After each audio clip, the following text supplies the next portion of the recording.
আলহামদুলিল্লাহি রাব্বিল আলামিন সালাতু ওয়াসসালামু আলা সাইয়্যিদিল মুরসালিন আম্মা বা'দ ফাউযু বিল্লাহি মিনাশ শাইতানির রাজীম বিসমিল্লাহির রহমানির রহিম আসসালাতু ওয়াসসালামু আলাইকা ইয়া রাসূলুল্লাহ ওয়া আলা আলিকা ওয়াসহাবিকা ইয়া হাবিবাল্লাহ আসসালাতু ওয়াসসালামু আলাইকা ইয়া নবিয়াল্লাহ ওয়া আলা আলিকা ওয়াসহাবিকা ইয়া নূরাল্লাহ।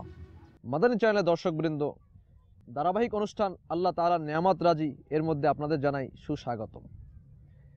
হয়তো আপনারা দেখতেই পাচ্ছেন আজকের যে পেঁপে গাছের বাগানের মধ্যে দাঁড়ানো।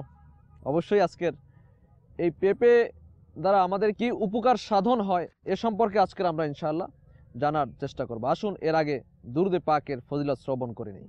দালাইলুল খয়রাত গ্রন্থের প্রণেতা হযরত সাইয়েদুনা শাইখ জাজুলি রহমতুল্লাহ তাআলা আলাইহি ইন্তেকালের ৭৭ বছর পরে তাকে কবর থেকে বের করা হলো সুস নামক স্থান থেকে মরক্কোতে নিয়ে যাওয়ার জন্য।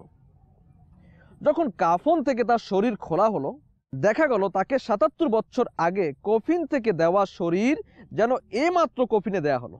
সুবহানাল্লাহ। অর্থাৎ কোনো দাগবিহীন তরু তাজা একটি শরীর। সুবহানাল্লাহ, আল্লাহু আকবার। জমিন বিন্দু মাত্র তাকে স্পর্শ করতে পারেনি। কোনো একজন ব্যক্তি তার শরীরের এই অবস্থা দেখে পরীক্ষামূলক তার শরীরে আঙ্গুল দিয়ে টিপ দিল। দেখা গেল আঙ্গুল তোলার সাথে সাথে সেখানে রক্ত এসে একত্রিত হলো এবং এখানে সাদা চিহ্ন দেখা গেল, যেমনটি একজন জীবিত মানুষের গায়ে হওয়ার কথা।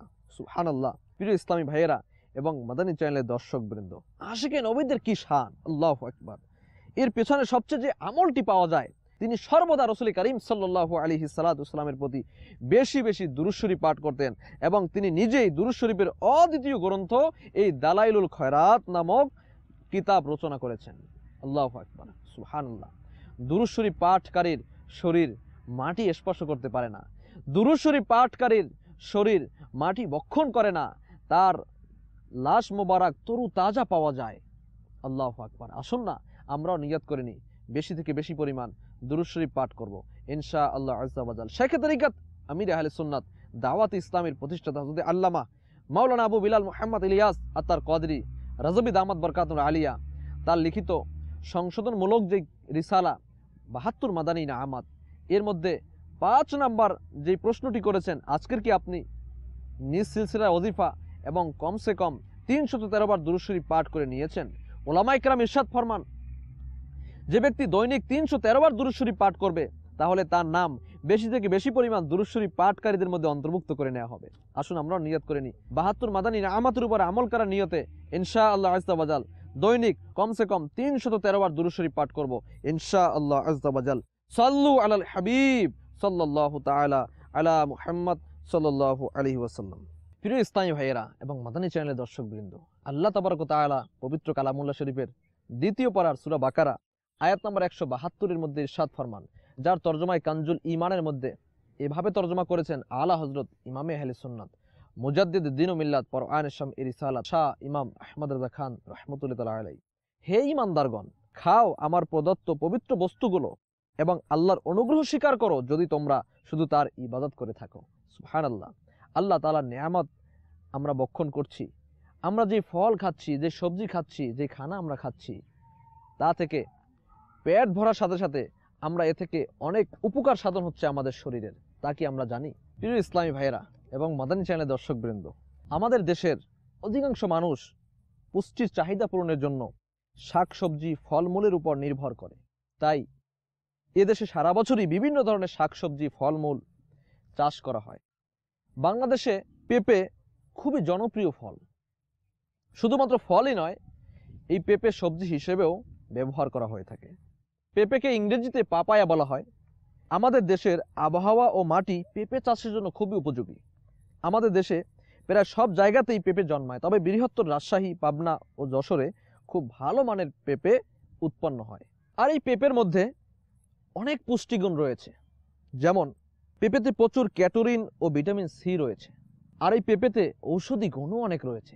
এর মধ্যে অর্জিন, কৃমিনাশক, আলসার, ত্বকে ঘা, একজিমা, কিডনি সংক্রান্ত জটিলতা, ডিপথেরিয়া, আন্ত্রিক ও পাকস্থলীর ক্যান্সার প্রভৃতি রোগ নিরাময়ে কাঁচা পেঁপের পেপেইন ব্যবহার করা হয়। প্রিয় ইসলামী ভাইয়েরা এবং মাদানী চ্যানেলের দর্শকবৃন্দ, আপনারা শুনে অত্যন্ত আশ্চর্যিত হবেন যে পেঁপের যে আঠা রয়েছে, পেঁপে কাটলেই এক ধরনের যে কষ বের হয় সাদা দুধের মতো, এই আঠা এবং বীজ, ভিতরের মধ্যে যে বীজ রয়েছে আমরা বীজ বলে থাকি, এই পেঁপের আঠা ও বীজ কৃমিনাশক ও পিলহা যকৃতির জন্য খুবই উপকারী। আমাদের দেশে সারা বছরই এই পেঁপে পাওয়া যায়। ফল এবং সবজি অর্থাৎ কাঁচা অবস্থায় আমরা তরকারি করে পাকিয়ে খেয়ে থাকি এবং পাকা অবস্থায় কেটে এমনিতে খেয়ে থাকি। কাঁচা পেঁপে সবজি এবং সালাদে ব্যবহার করে থাকি এবং পাকা পেঁপে ফল হিসাবে খাওয়া হয়। তাই কম বেশি সবার কাছে সব সময় এর চাহিদা থাকে। পেঁপে চাষ করে পারিবারিক পুষ্টির চাহিদা পূরণের পাশাপাশি বাড়তি আয় করাও সম্ভব। দেশের চাহিদা মেটানোর পর অতিরিক্ত উৎপাদন করে বিদেশে রপ্তানি করাও সম্ভব। মাদারিন চ্যানেলের দর্শকবৃন্দ, পেঁপের কিছু জাত রয়েছে। স্থানীয় পেঁপে ও শাহী পেঁপে বর্তমানে আমাদের দেশে চাষ করা হয়। আর চাষের উপযোগী যে সময় রয়েছে তা হচ্ছে কার্তিক মাসের মাঝামাঝি থেকে পৌষ মাসের মাঝামাঝি এবং মাঘ উঁচু ও মাঝারি উঁচু উর্বর দোআঁশ মাটির মধ্যে এই পেঁপে গাছ এর চাষ করা হয়ে থাকে। বীজ থেকে চারা তৈরি করা যায়, পলিথিন ব্যাগের মধ্যেও চারা তৈরি করা যায়। আর পলিথিন ব্যাগে যদি চারা তৈরি করা হয় তাহলে রোপণের পর চারা দ্রুত বৃদ্ধি পায়। 15 × 10 সেন্টিমিটার আকারের ব্যাগে সামান্য পরিমাণ বালি, মাটি ও পচা গোবরের মিশ্রণ ভর্তি করে ব্যাগের তলায় 2-3টি ছিদ্র করে এই চারা উৎপন্ন করা যেতে পারে। তারপর সদ্য তোলা বীজ হলে একটি এবং পুরাতন হলে 2-3টি বীজ বপন করে একটি ব্যাগে একের বেশি চারা রাখা উচিত নয়। যখন পেঁপে কাঁচা থেকে হলুদ অবস্থা হয়ে যায় তখন পাকা ফল হিসাবে সংগ্রহ করতে হয়। সাধারণত 1 বছরের মাথায় পেঁপে গাছে ফল ধরে। একটি গাছে বছরে 20 থেকে 50টি ফল ধরে থাকে। আর সেই হিসাবে 1 বিঘা জমিতে বছরে প্রায় 7,700 থেকে 16,750টি পেঁপে ধরে। আসুন পেঁপের পুষ্টিগুণ আমরা জেনে নেই। পেঁপের পুষ্টিগুণ অনেক রয়েছে, যার মধ্যে ক্যাটোরিন, ভিটামিন সি সমৃদ্ধ, ঔষধি গুণ অর্জিন, কৃমি সংক্রমণ, আলসার, ত্বকে ঘা, একজিমা, কিডনি সংক্রান্ত জটিলতা, ডিপথিরিয়া, আন্ত্রিক ও পাকস্থলীর ক্যান্সার প্রভৃতি রোগ নিরাময় কাঁচা পেঁপের পেপেইন ব্যবহার করা হয়। হজম সম্পর্কিত যে কোনো অসুখে কাঁচা পেঁপের আঠা খেলে তা দ্রুত নিরাময় হয়। প্রতিদিন দুপুরে ভাত খাওয়ার পর এবং রাতে ভাত বা রুটি খাওয়ার পর 1 টুকরা কাঁচা পেঁপে ভালো করে চিবিয়ে 1 গ্লাস পানি পান করলে সকালে পেট পরিষ্কার হয়। কাঁচা পেঁপে বা পেঁপে গাছের আঠা পেটের অসুখ, কোষ্ঠকাঠিন্য প্রভৃতি রোগের জন্য বিশেষ উপকারী। পেঁপের তরকারি নিয়মিত খেলে পেটের সকল প্রকার রোগের জন্য বিশেষ উপকারী হিসাবে ধরা হয়। আমাশা থেকে মুক্তি পাওয়ার জন্য অদ্ভুত শক্তি আছে কাঁচা পেঁপের আঠায়। পেঁপের স্বাদ ও গুণাগুণের জন্য বিশ্বের সবচাইতে জনপ্রিয় ফল। গ্রীষ্মকালীন এ ফলে আছে প্রাকৃতিক ফাইবার হিসাবে পুষ্টি ও সাথে উদ্ভিদে বিদ্যমান পিঙ্গল পদার্থ যেমন ভিটামিন এ, সি এবং কে, নিয়াসিন, ম্যাগনেসিয়াম, পটাশিয়াম, প্রোটিন। যাদের ডায়াবেটিস আছে তাদের জন্য মিষ্টি খাওয়া একেবারেই নিষেধ হয়ে থাকে ডাক্তারের পক্ষ থেকে। যে কোনো রকমের সুগারজাত খাদ্যদ্রব্য খাওয়ার নিষেধাজ্ঞায় আটকে পড়েন তারা। কিন্তু আমাদের দেশে অত্যন্ত সহজলভ্য একটি ফল পেঁপে, যা মিষ্টি হলেও ডায়াবেটিস রোগীরা খেতে পারেন। আসুন আমরা পেঁপের কিছু গুণাগুণ আমরা শ্রবণ করি। নিয়মিত পেঁপে খেলে ডায়াবেটিক হৃদরোগ প্রতিরোধ করে। পেঁপের ভিটামিন এ, সি এবং ই সমূহের এবং শক্তিশালী অ্যান্টিঅক্সিডেন্টের চমৎকার উৎস। এই 3টি পুষ্টি কোলেস্টেরল প্রতিরোধে সাহায্য করে, যা হার্ট অ্যাটাক, স্ট্রোক এর প্রধান কারণ হয়ে থাকে। পেঁপের এছাড়াও ফাইবার এর একটি ভালো উৎস, যা উচ্চ কোলেস্টেরলের মাত্রা কমাতে সাহায্য করে। প্রতিদিন 3 বার পেঁপে খেলে চোখের বয়সজনিত ঝুঁকি অনেকটাই কমে যায়। বদহজমের যারা রোগী রয়েছে, এই বদহজমের রোগীদের পাকা পেঁপে খেলে উপকার মিলবে।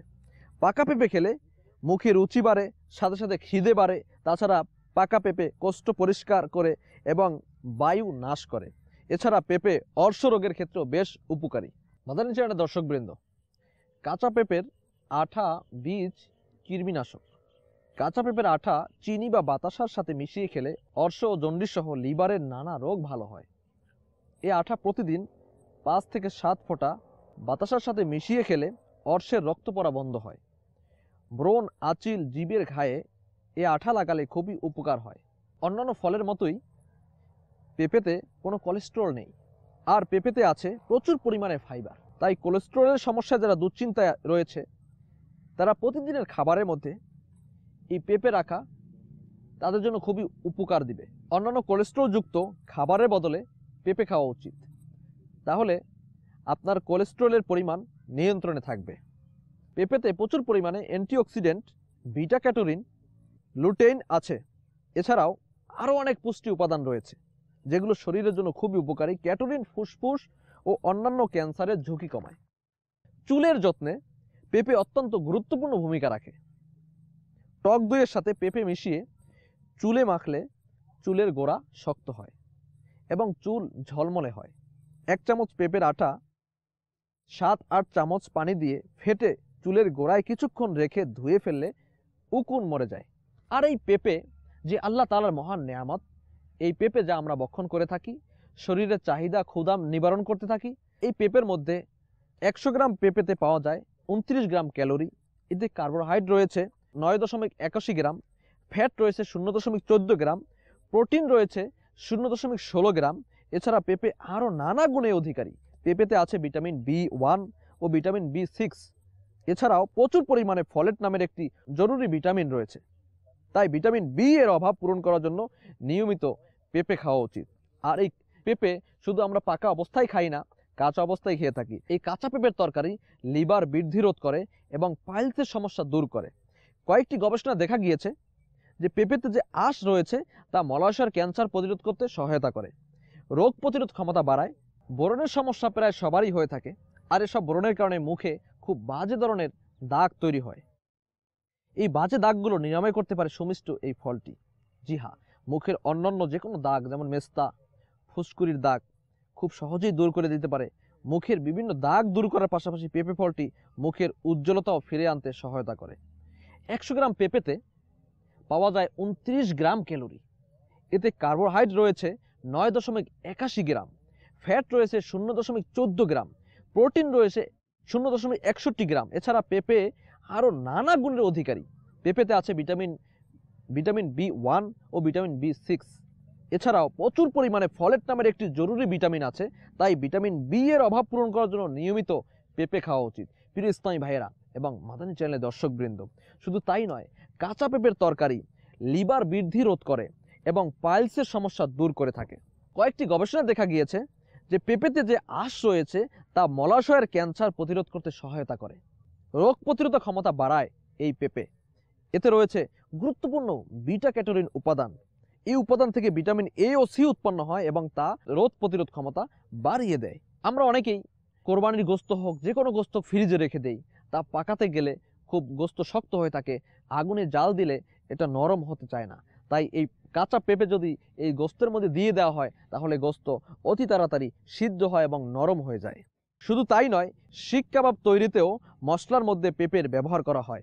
পেঁপের বিচি হার্টের রোগীর ঔষধ হিসেবে ব্যবহৃত হয়ে থাকে। প্রিয় ইসলামী ভাইয়েরা এবং মাদানী চ্যানেলের দর্শকবৃন্দ, আমরা এতক্ষণ ধরে পেঁপের নানাবিধ উপকারিতা জানতে পারলাম।